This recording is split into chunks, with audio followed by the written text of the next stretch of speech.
Hello, this is May, the Deathslinger main, and I want to get to the bottom of the age-old question. Will it Hot Pocket? No, not that one. Who is DBD For, anyway? I frequently see people tout the title as a party game, and while it is a game that you can play with friends, the actual process of getting consistent winning results is not even remotely friendly to a casual audience. When I think of party games, I think of things like Mario Kart or even Fortnite, games with a competitive goal but so reductively simple and low stakes. With those two games, it is easy to pass the controller to anyone with experience in video games and have them understand the base concepts within a few minutes. Find weapons, shoot enemies, be the last person standing, at least in zero build. With party games, the actual expectation is relative to the game's foundational simplicity, and how the game's complexity comes from the mechanical ability of the player themselves. Aiming and proper positioning isn't something that you learn right away, and the best players in zero build are the ones that can manage both. Dead by Daylight, though, is not a simple game. I can explain how to play the game in a few sentences, but it does very little to encapsulate the complete caravan of basic effects that each match contains. Survivors have to complete 5 of 7 generators that spawn on a map, then open an exit gate and escape with as many other survivors as possible. Killers want to prevent this from happening by using their powers to kill survivors, but they can't kill the survivor outright when they find them. Instead, the killer has to knock the survivor down by hitting them twice, pick them up, and then impale them on sacrificial meat hooks, where they will eventually die if they are hooked 3 times or the timer under their name expires. This doesn't account for the fact that there are 44 maps with different layouts, 41 killers each with a unique power and counterplay, 20 add-ons per killer that modifies their power, and about 300 perks between the killer and survivor side. There is foundational complexity, but then there's also an encyclopedic kind of complexity in the amount of knowledge you need to absorb, and then there's mechanical complexity on top of all of that. I can tell you the name and effect of any perk in the game if you show me its icon, but that also comes from playing this game as a part-time job and having over 1,300 hours in it. I could make a video talking about every practical gap shot you can land on every map with Deathslinger, but that's because I have an unhealthy hyperfixation, and that contributes to my mechanical knowledge of the game. Newcomers and largely casual players will encounter things that they aren't told by either the game or even content creator made guides that contribute to how confusing DBD is, such as, what are perks? Why did the survivor not go down when I hit them after they were unhooked? Why is there a yellow bar under their name? Who is this guy, and why is he always yelling about a box and that he came? Even though DBD has a seemingly simple foundation, the extra layers of complexity and fine-tuning that has gone into refining playstyles over the 9 years that the game has been out contributes to it not being a party game. Most people also do not have the mechanical or encyclopedic skill necessary to play this game well, and I believe that's where a lot of the common frustrations lie. DBD is too complex to be a party game, and yet a lot of people don't have the time to dedicate to improving at the title because they treat it as if it is a party game. Where I see most people getting frustrated with is in their lack of understanding of the game's base mechanics, often because they are so overloaded with other information that they aren't able to explain why they lost. When I play Killer, one of my biggest complaints is that the gens disappear too quickly, but quite often I fail to understand that I made a bad decision in terms of how I've controlled the map, and that I simply tried to play too nice. I also have to understand that some games are unwinnable, whether that's because of map RNG, the killer that I'm playing, or accepting that I'm not always bringing the strongest perk builds. It doesn't stop me from complaining that games can feel unwinnable, but if I take a moment like I can with writing this script and view the complaints that I've had from a more learning perspective, it's pretty clear that I still have a lot to understand about this game. When I play Survivor, one of my biggest weaknesses is being able to buy time on the map efficiently by looping correctly. I understand how most killer powers work and the practical counterplay to them, but my hands don't understand that mechanically. I have a decent grasp on the macro state of the game, and I have the ability to find generators on almost every map, but I easily get frustrated when I'm found by the killer first, or if I get into a scenario where my team is slugged multiple times in order to lock in the 4K. But there are situations where I understand that the killer does need to slug. My team is sabotaging hooks so they can't pick anyone up, or my team is constantly hovering for flashlight and pallet saves, or there's another one nearby, so it might even make sense for the killer to maintain their pressure by starting another chase immediately. Any killer that is paying a modicum of attention will not pick up survivors here. And heck, if the killer wants to win their game, sometimes they will leave survivors on the ground to create the most pressure at the right parts of it. Some killers also have a power that naturally lends itself to slugging, such as the Oni or the Twins. Some killers are also completing their adept challenges and need to slug for the 4K so that they complete that achievement.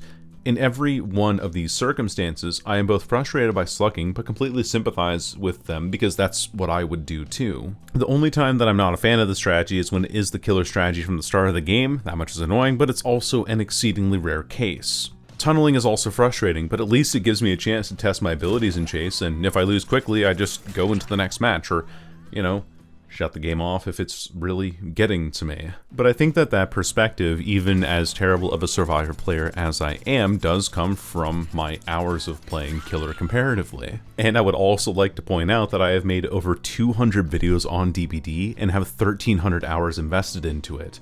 I am above the average player and consumer of Dead by Daylight material. In its execution, I'd say that DBD is actually closer to League of Legends or Rainbow Six Siege in the way that you can queue up with your friends and you can do goofy things in your matches, but goofing off without the required mountain of foundational knowledge will cause you to lose matches often.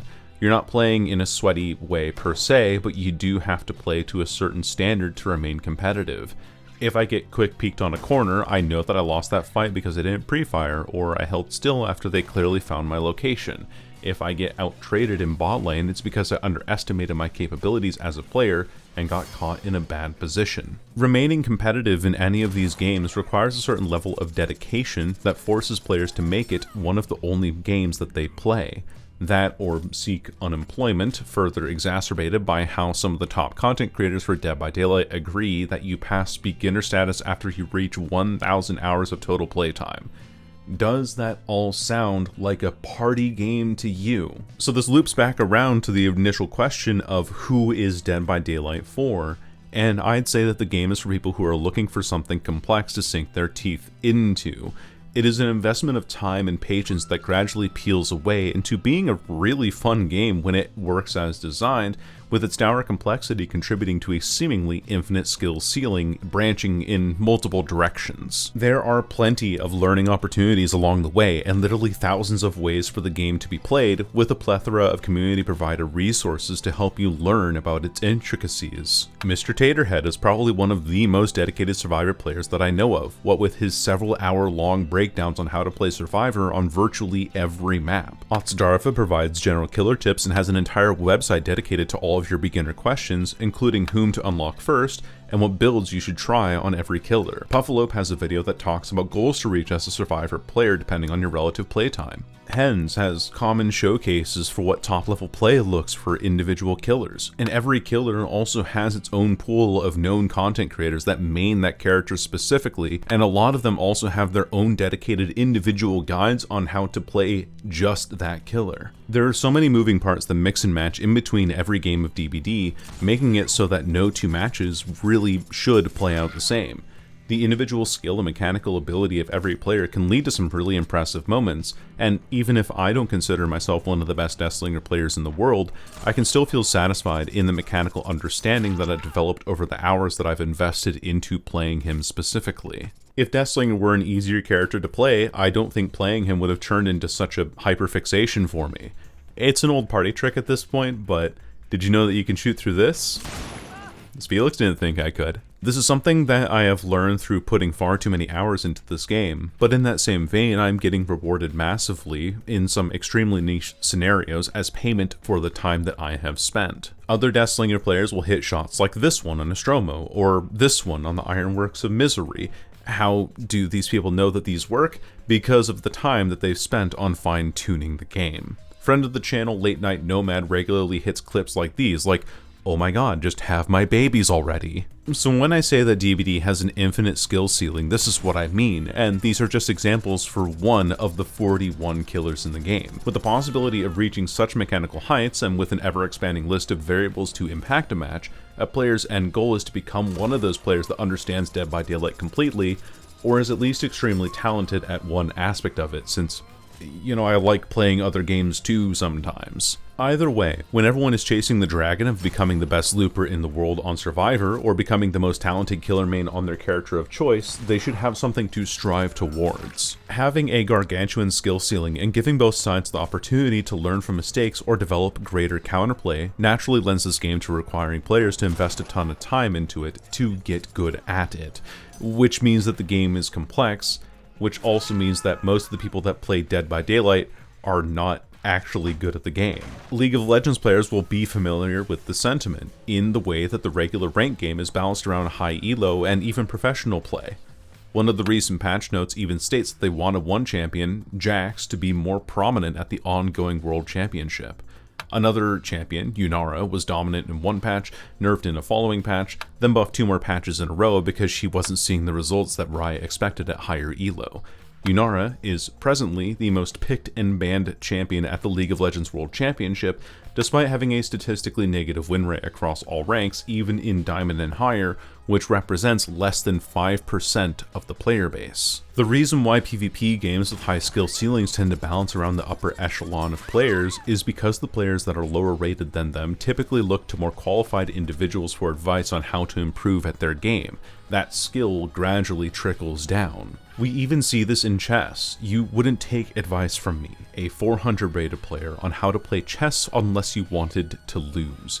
You would probably prefer to watch content made by Hikaru or Gotham Chess or the Botez sisters, people that are at the pinnacle of their craft. I even personally wouldn't recommend myself for guides on Springtrap the Nightmare or the Cenobite. I'd point you towards Tabafaba, Kassir, and Field Agent Reaper. Dead by Daylight is far too complex to be a party game, and that's a good thing because it gives every player an inherent goal to work towards while making every match a unique experience, a premise that my entire channel is predicated on. Its complexity means that there are clearly people that are better than you at the game, and these people know how the game works inside and out, and they are what the game should and could be balanced around. Getting people to play the game for longer to develop a concrete player base by giving them more goals is extremely key to the longevity of a game's player base. With the balance changes that have been suggested by Behavior though, it feels like the company itself does not fundamentally understand just how difficult their product is, nor what it means to become a better Dead by Daylight player. The people who have dedicated their time to learning how to optimize the game, and who can then share what they've learned about DBD, have also had to begrudgingly put up with the general clunkiness that the game has to offer. It is extremely impressive to watch Pablo break ankles on Survivor, or to watch Carjam fry people on Wesker, and they can only get there by nature of perfecting their craft in an already complex game. I want to be able to play like these people myself someday. That, and the wealth of knowledge that has taken up the residence in my tiny feline brain, continues to push me to play DBD, and it's what makes it so damn fun. I have also had some first-hand comments on YouTube or in other streamers' chats where people tell me that I'm either the reason they got into DBD or the reason they started playing Deathslinger more. And none of this would be possible if the game wasn't difficult.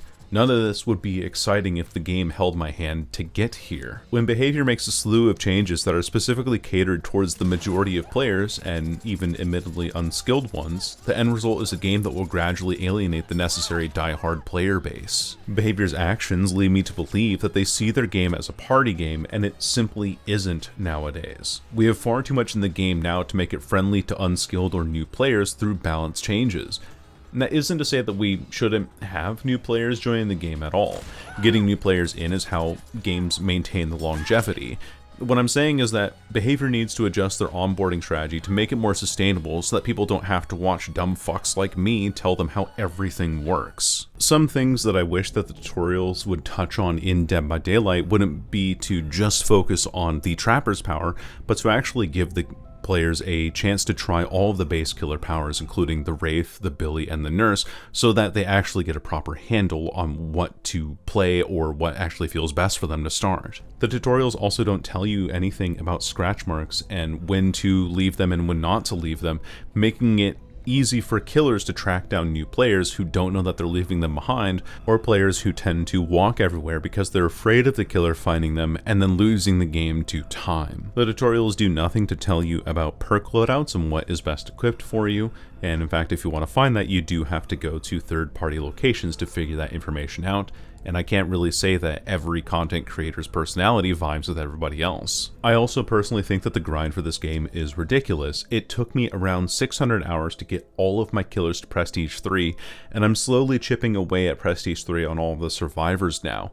And I think something to help mitigate this quite a bit would be to give 1 million blood points, enough for one prestige level, for each DLC purchase to help some new players get their builds unlocked, or to just do away some of the grind and start everyone at Prestige 1. Personally, I find it ridiculous that you can spend $12 on the Stranger Things DLC, but then you have to grind several hours to actually get your Demogorgon to Prestige 3, along with Steve and Nancy, so that you have all of their perks available for everyone else. And I don't know how long this one's been around for, but something else I wish that they would change would be if they were to remove map weighting entirely. Map weighting is where the game will prioritize giving players a specific set of maps and have them have higher chances of appearing in your matches.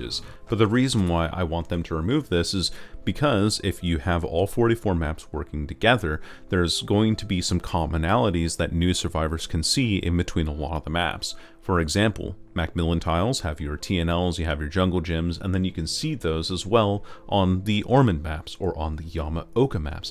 And so therefore, the information can be passed around evenly instead of getting these moments where we get our CPS as one of the high priority maps, or Mother's Dwelling as we've had recently, and many of these other ones that become extremely frustrating because there's so much to learn about DBD that it seems silly to actually hide it behind a map weight system. And as we get towards the end of the video here, I haven't really mentioned much about the recent Dead by Daylight dev stream because I think that these are more problems that have perpetuated the very core of the game. Regardless of whether I'm talking about the recently suggested changes or changes that are further down the line, I am of the opinion that we are not in a position to be negotiating patch changes until the new player experience improves. DBD is no longer a party game, and I hope that at some point, bhvr realizes this as well. Thanks for listening. I'll see you in the next video. Bye-bye.